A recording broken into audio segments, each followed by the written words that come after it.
మధ్యాహ్నం 2:29 గాను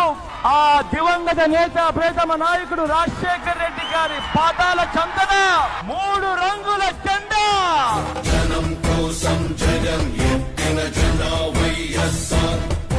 కనిపిస్తా ఉన్న జెండాకు అర్థం ఈ ఒక్కడి మీద